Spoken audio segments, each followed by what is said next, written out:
Hey, welcome. Today we are diving into a love story about Leah and Alex, told in the grand style of two real estate titans. Let's go. In the early chapters of the 21st century, cities rose and markets trembled, and two ambitious figures stepped onto the stage. Leah carried a lineage from her mother Phyllis, a strategist who measured risk with the calm of a chess master. Alex followed in the footsteps of his mother Yolanda, a mentor who read neighborhoods the way generals read battlefields. Together they wandered through glass towers and weathered courtyards, seeking footholds where others saw only blueprints. But what happened next would change everything. In 2005, as the housing boom swelled, their paths crossed at a charity gala along the Thames. A spark rose amid marble and music, a moment historians mark as a decisive convergence. The evidence tells a different story, of meetings held in candlelit rooms, where plans were sketched in whispers. By 2007, Leah brokered a careful alliance with a rival firm, echoing ancient rivalries that shaped empires. Alex matched that courage, resolving a stubborn zoning dispute with a patience learned at royal courts. Phyllis watched from a balcony of inferred strategy, counting milestones as if they were constellations. Yolanda spoke softly of risk, grounding dreamers with the arithmetic of a city's heartbeat. For centuries, this secret remained buried, the private orbit of two families who believed in grand designs. But the landscape shifted when public scrutiny pressed the couple to reveal their blueprints to the people. A romance grew in the margins of contracts, in signatures pressed like seals of forgotten kingdoms. In a sunlit conference room, Leah traced a skyline from heart to horizon, and Alex stepped closer. They learned that power without purpose leaves cities hollow. The turning point arrived at a contested waterfront redevelopment where timelines collided with legacy.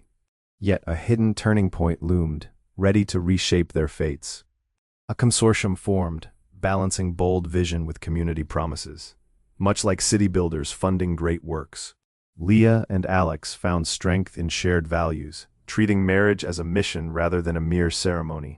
They navigated storms of public opinion, like captains steering through a volcanic archipelago. The project gained momentum when public-private partnerships unlocked financing once thought impossible. Meanwhile, the mothers held quiet court at home, Phyllis guiding strategy and Yolanda shaping empathy. The city watched, as their story spilled beyond floor plans into the bustling streets and parks. In the manner of ancient councils, they courted allies across boards, unions, and neighborhood associations. Rivals pressed a counteroffensive on auction floors, trying to snuff the flame of their collaboration.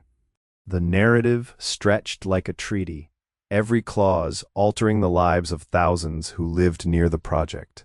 The evidence tells a different story of how two hearts negotiated not just space, but belonging. In 2010, a meticulous audit tested ethics, forcing the pair to confront the line between ambition and responsibility.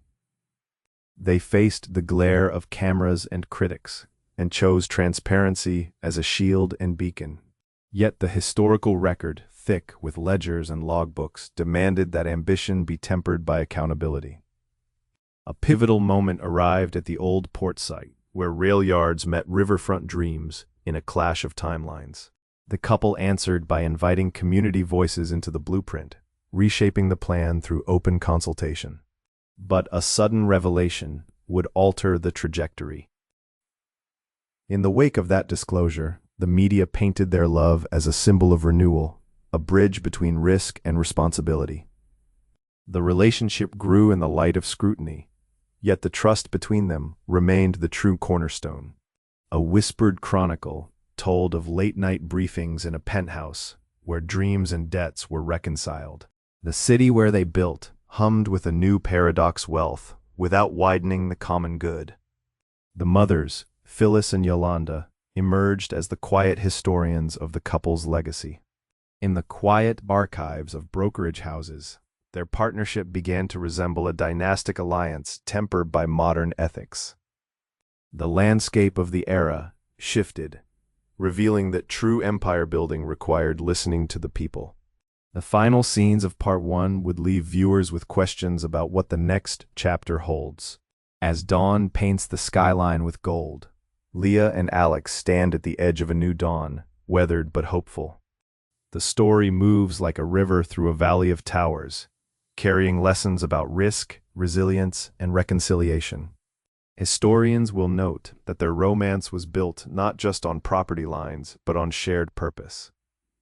What began as a partnership of two households became a beacon for neighborhoods seeking opportunity and dignity.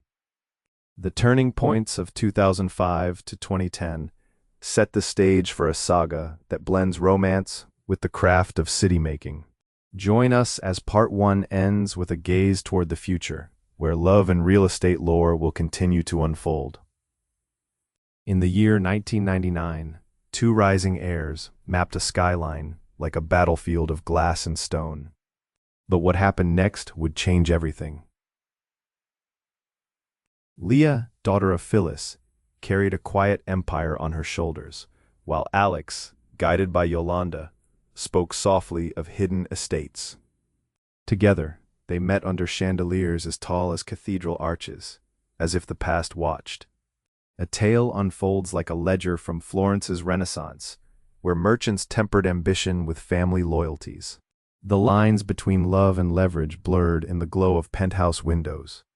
Their courtship began with a property listing that turned into a promise, a contract written in glances. The years that followed would test every clause. Leah's first mentor was Phyllis, a mother whose prudence kept risk at bay. But what happened next would change everything. Phyllis taught risk management with a mother's calm, turning numbers into narratives. The balance sheet became a map of their values. Alex found in Yolanda a strategist who spoke in myths and memories, a rare combination. The early days felt like frost on a battlefield, quiet, yet loaded. On the eve of the 2008 crisis, their family dinners were brief meetings of plan and prayer. The evidence tells a different story. They learned to read cities as if they were alive, stalled trains, hopeful cranes, and neighborhoods rising anew. But fortunes hinge on who sees what others overlook. The first turning point arrived with a torn lease and a whispered partnership. That fragile agreement would seed a dynasty. In 2010, Leah opened a boutique brokerage that resembled a royal court's treasury. The walls held stories of deals struck and friendships forged. Alex expanded into a redevelopment zone, where warehouses whispered of new life. The skyline began to rearrange itself around their shared dream.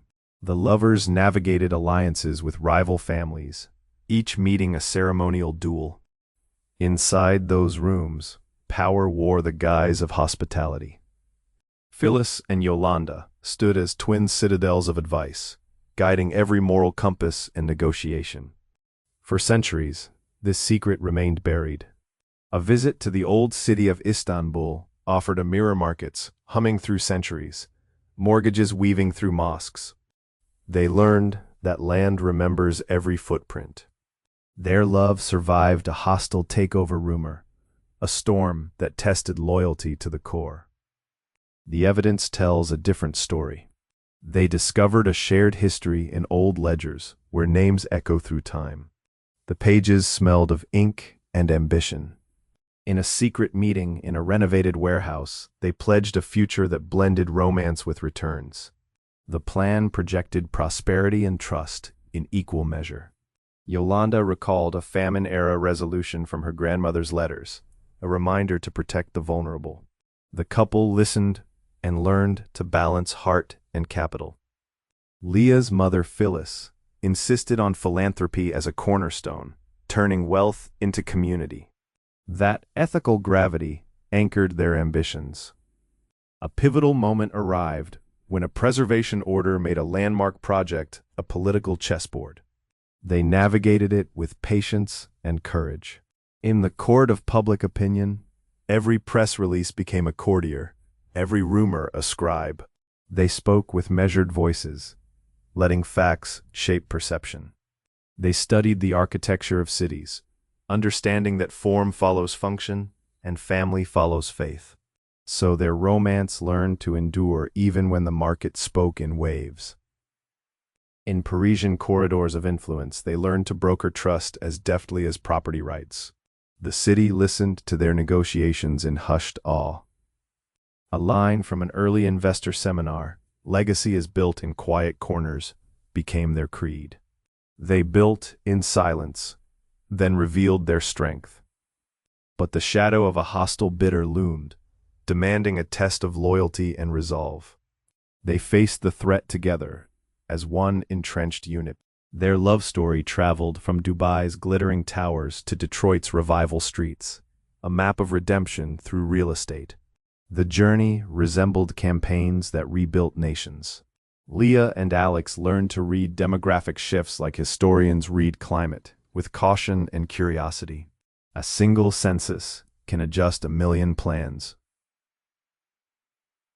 The mothers publicly supported the alliance, yet privately they debated every moral consequence. Family councils became the arena where strategy and tenderness collided. In 2015, a redevelopment plan redefined a neighborhood, turning abandoned blocks into vibrant hubs. But what happened next would change everything. The lovers found themselves guardians of a local theater district, a memory palace where stories sold and bought. The project stitched communities into a larger narrative. As the empire grew beyond borders, so did the complexity of their vows. They learned that love must outlast market cycles. A historian would note the parallels to ancient Athens, where agora and home intertwined. They argued at kitchen tables, like symposiums, weighing risk and reverence. When a rival conglomerate offered a tempting buyout, Leah and Alex refused to surrender their shared vision. They forged a countermove that kept the dream intact. Yet every milestone carried a test. Can trust survive the glare of a public ledger? The couple answered with transparent partnerships and open doors. Their story became a case study in premium schools, a narrative of ethical growth alongside wealth. Students learned that heart and capital can educate each other. In the depths of winter, a winter gala hosted by their foundations mirrored the courts of ancient kings. The room hummed with possibility and risk. Their relationship matured into mentorship for younger developers, a lineage that blended romance with responsibility. This was their legacy in motion. The city they built bore the impression of two hearts beating in synchrony, Leah's calm, Alex's fire. Together they sketched a future on blueprints and destiny. But the archive of their era held one last riddle, a forgotten deed that might unlock a hidden fortune. The chase tested patience and prudence. In a Dawn interview, Yolanda spoke of the costs of ambition, while Phyllis spoke of the grace of steady hands. The balance of mercy and ambition shaped every decision. A corner of their empire was laid at an ancient trading post, linking eras with a single stone. The evidence tells a different story. In the year 2024, their philanthropy fund supported urban renewal in towns that once wore scars of neglect. The revival became a living atlas of hope. The love story, though modern, echoed routes carved by merchants who crossed continents for opportunity. The couple walked those routes as if tracing footsteps through time. A turning point arrived when a documentary crew uncovered their early letters, revealing plans never spoken aloud. The secrets stood revealed in the light of history. Their narrative offered a practical blueprint how to cultivate wealth while nurturing a community. Invest wisely, protect heritage, and honor family. The two mothers, Phyllis and Yolanda, remained an enduring force, shaping decisions from behind the scenes. Their quiet strength anchored the romance in reality. In a final archival scene, a skyline at dusk reflected two silhouettes entwined, and the city exhaled in approval. History watched, and so did the world. As the credits approached, the Empire stood not as a monument to conquest, but as a testament to collaboration. A love story etched into the bricks of a living city. For centuries, this secret remained buried until Leah and Alex illuminated it with honesty, resilience, and a shared dream.